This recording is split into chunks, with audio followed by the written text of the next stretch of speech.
What are you doing, little man? You gonna help mom make a video? You wanna play a little bit? Hey guys, welcome back to my channel. Today I'm going to make a video on ways that you can save money when you're buying things for your baby.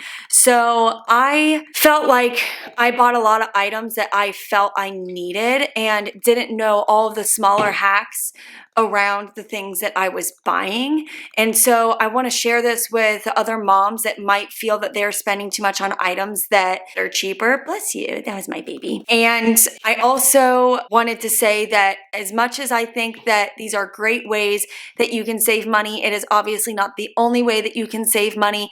And the items that I do not think are necessary aren't anything that I'm judging other moms on for buying. This is just my personal advice on how I save money and want to share it with you guys so that you can save money too. So without further ado, let's get into the video. So the first item on the list that I made of things that I bought that I found hacks for are burp cloths. So obviously every baby needs burp cloths. I mean, they're throwing up all the time or spitting up or drooling. I mean, it's a mess. You need burp cloths. However, I bought a lot of burp cloths that had cute designs on them and stuff, which if you're having your first baby or maybe even your second baby, those are always the first ones to grab because they're cute and they go with your nursery or with your diaper bag. And when you're in public, like they're adorable. You get compliments from your friends. However, when you go out and you buy those burp cloths that have all these cute designs on them, they're expensive. They're not cheap. So I found, and this is actually from another friend that gave me this advice when I was buying burp cloths, is cloth diapers. They're the long, plain white cloth diapers that you can buy, and they're a lot cheaper. They're white. Yes, they get stained. They're gross. Who cares? It's a burp cloth. You're going to spend so much less money using those than you would if you bought the burp cloths that have all the designs on them. The other thing that I felt that I was able to save money on is things like Tylenol and ibuprofen.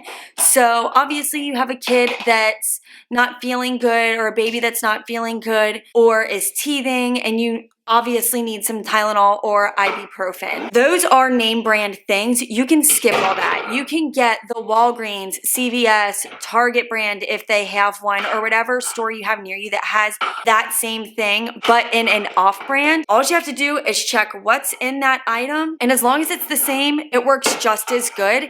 It just doesn't have the name brand Tylenol or ibuprofen or Motrin on it. I mean, I probably save a good $2 to $3 when I buy the off-brand versus the name brand. And I know the name brands, they're a lot easier to trust because you know them from growing up. It's what everyone buys, but I promise you the off-brand, it works just as great. So the next thing is baby purees. So I know it's a lot easier to go to the store and to buy the little jarred baby purees like Gerber, Beech Nut, or Sprout, all that stuff. But I have found personally, it was a lot cheaper to make my own baby purees. And I did make all of my own baby purees. Every once in a while I'd go out and I'd get jarred food if I ran out of the food that I had on hand or if I forgot to pack it. But for the majority of the time I made my purees. The reason why this is so much better for your child is, one, it's healthier. You know what is going into your baby's food.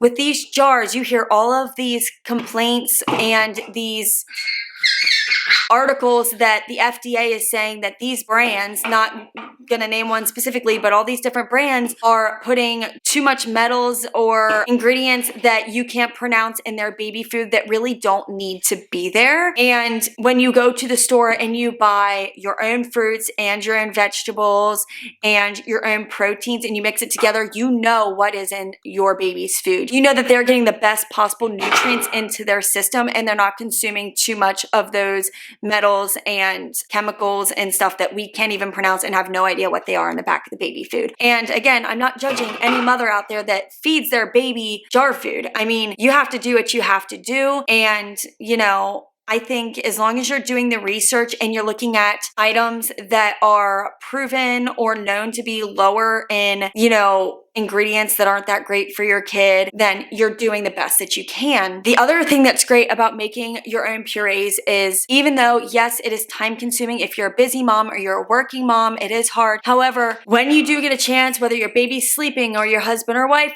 is home, you can make all of that food in bulk and you can put it in freezer trays. Now I buy literally big ice cube trays. You can freeze those items and then you can take them and put them in a Ziploc baggie that keeps your items from getting freezer burnt, and you can put them in your deep freeze or your freezer. And then when you need to feed your baby or pack, your lunch and dinners for the baby throughout the day, you can defrost them in the microwave or over the stove, however you want to do it. Or the way I did it is, if I was packing his dinner, I would put it in a container frozen, and then it can slowly defrost throughout the day. But I will say I saved so much more money just buying fresh veggies and fruit and making my own purees. The other item is still kind of in that puree and baby food making genre. That is the squeezy tubes for purees and stuff. So you'll go to the store and you see food that's in a pureed form that's in that squeezy tube. You could twist off the top,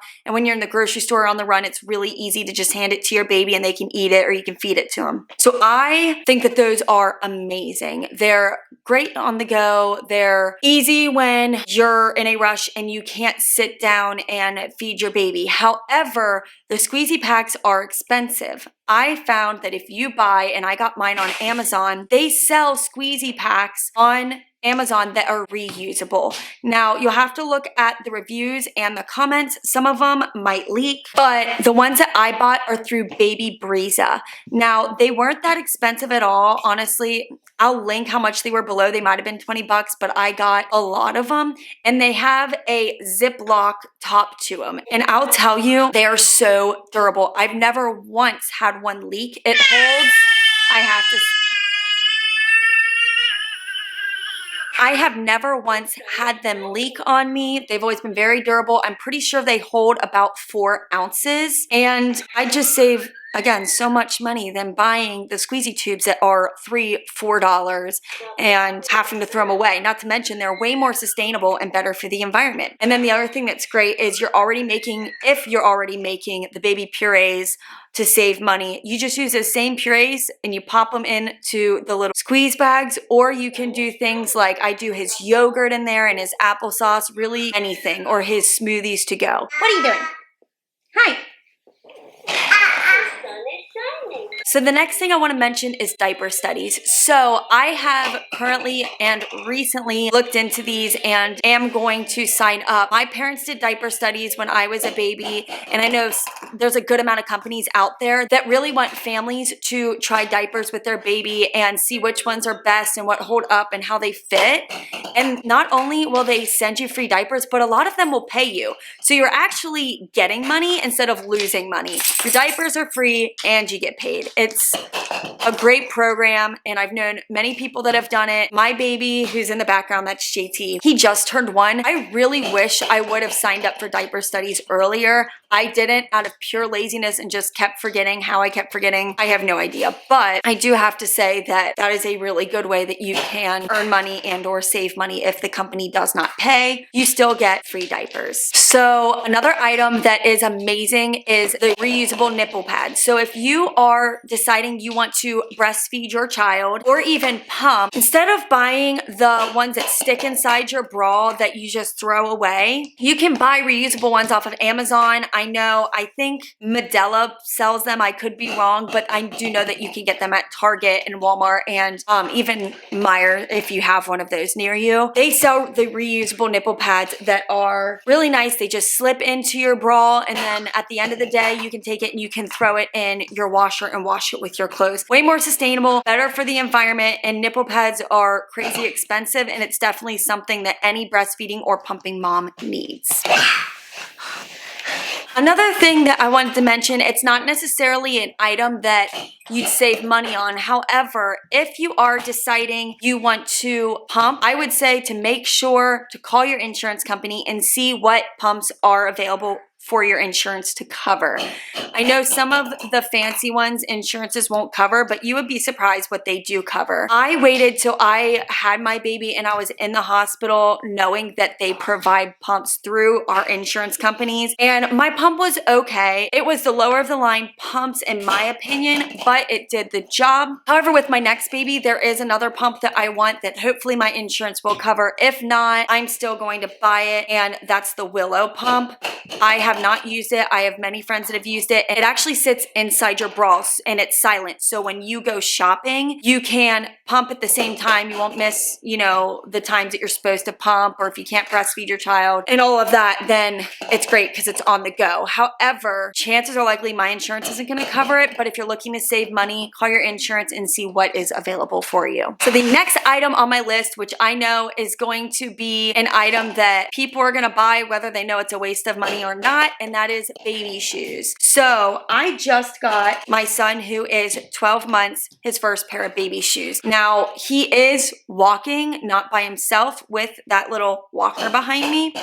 He is walking with that, and we are teaching him to walk, and he is pulling himself up and standing. That is when shoes are going to come in handy. You're in public, you want to set them down, and they want to stand next to you. It's protecting their feet, and it's a really good base for them to stand on and to guide their feet along. However, if your baby's not even standing yet, the only thing shoes are going to do is make your baby's outfit cuter, which, no judgment, I have plenty of people I know and love that put shoes on their babies, and that's great. If that's what you want to do, that's fine. But if you're looking to save money, skip the baby shoes until absolutely necessary. My baby keeps tossing this ring at me. It's like his new thing. It's a part of the stackable thing.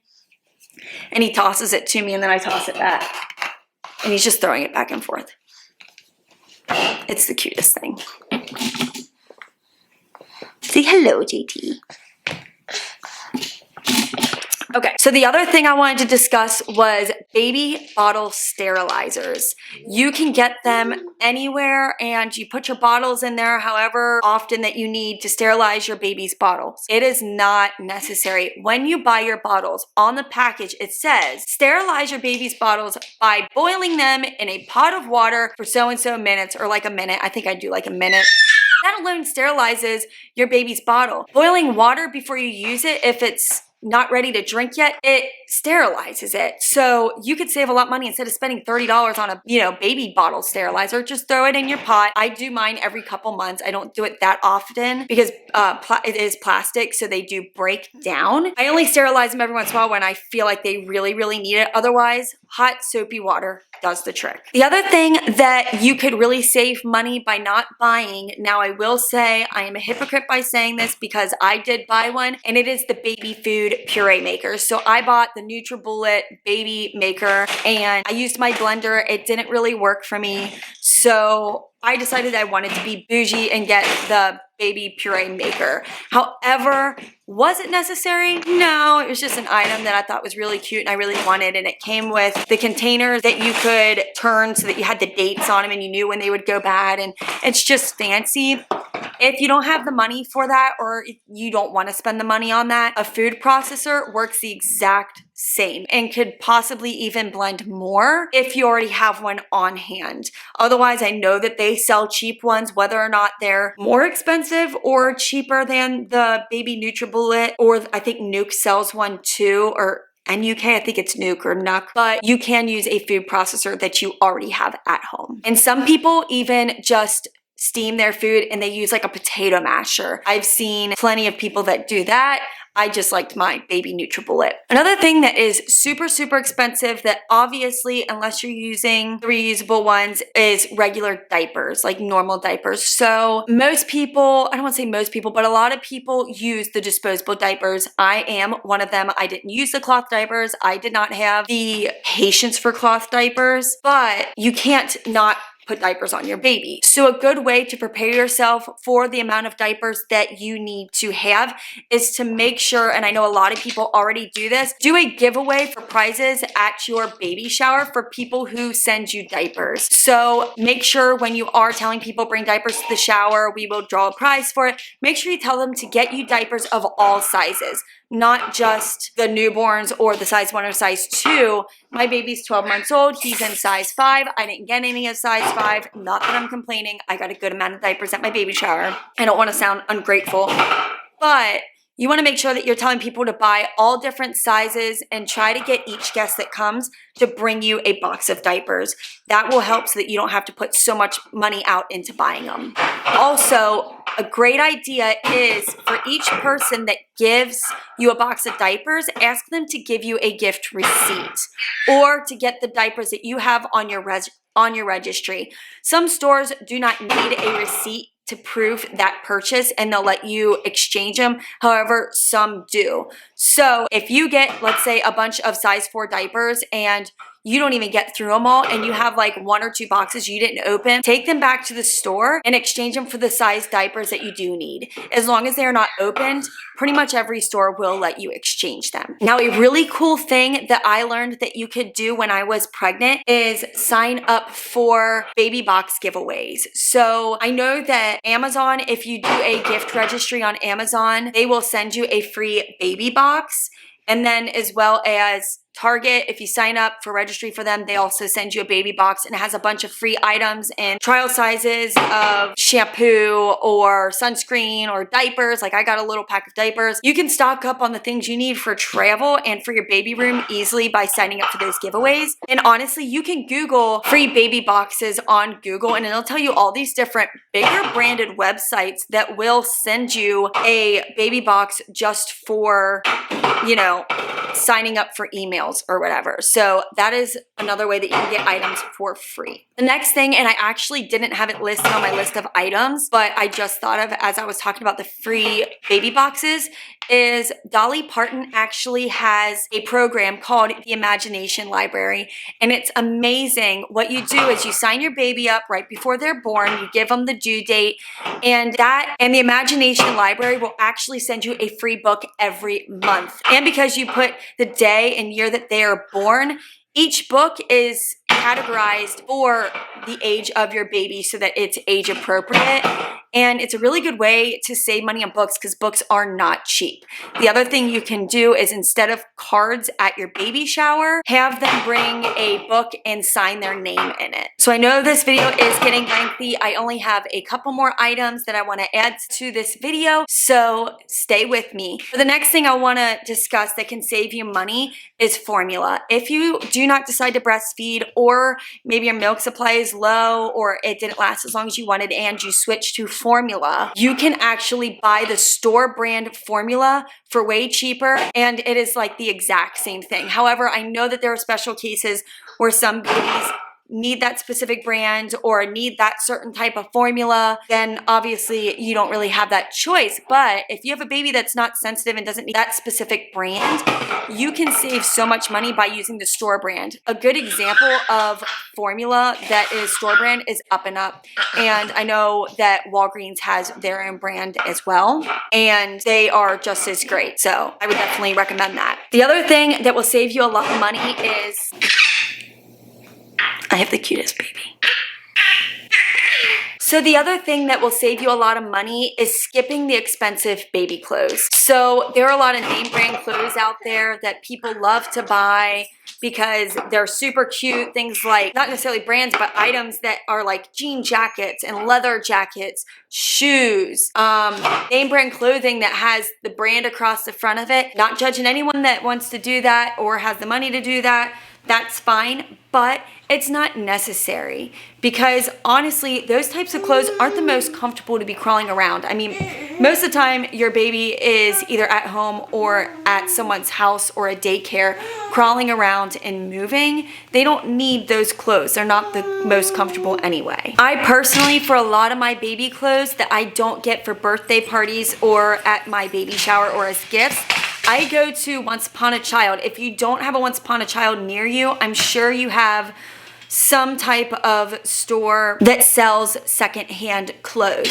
So whether that is St. Vincent de Paul or Goodwill, which sometimes you have to really dig in those places, I prefer to go to Once Upon a Child. It's a little bit cleaner in my opinion, and they're a little bit more strict about the type of clothes and the condition of clothes that come in. So I go to Once Upon a Child. Your baby's gonna be in those clothes for what, a month at the most, maybe a couple months, and then they're not gonna fit in them anymore. So I would rather just buy something that's lightly used that I'm gonna save money on than go to a store and buy clothes that are expensive. Another thing that's great about places like Once Upon a Child is you can buy lightly used items such as pack and plays. You've got bouncers, you've got bathtubs that have never been used. I personally probably wouldn't buy a used bathtub, but sometimes they come with the tag still on them, which is actually how I got my baby's little mini bathtub. It was unused, it was in the packaging still, and I got it for about half the price than what I would have gotten it at the store. You can also buy things like baby gates and toys that are all lightly used in good condition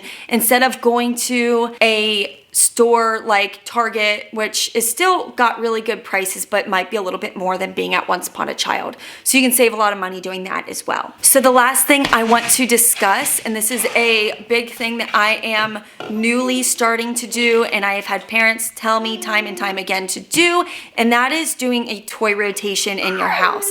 So keep only about 8 to 10 toys out for your child at one time, sometimes even less, and let them play with it. Everything else, put away. Put it in a toy box, put it in a closet, in a bin in your basement, wherever you can put it that is out of reach and out of sight of your child works. So basically keep those toys out, let them play with it, they'll enjoy it, and then when you start to see your child get bored of those toys and they don't want to play with them anymore, or maybe they grow out of them, then you can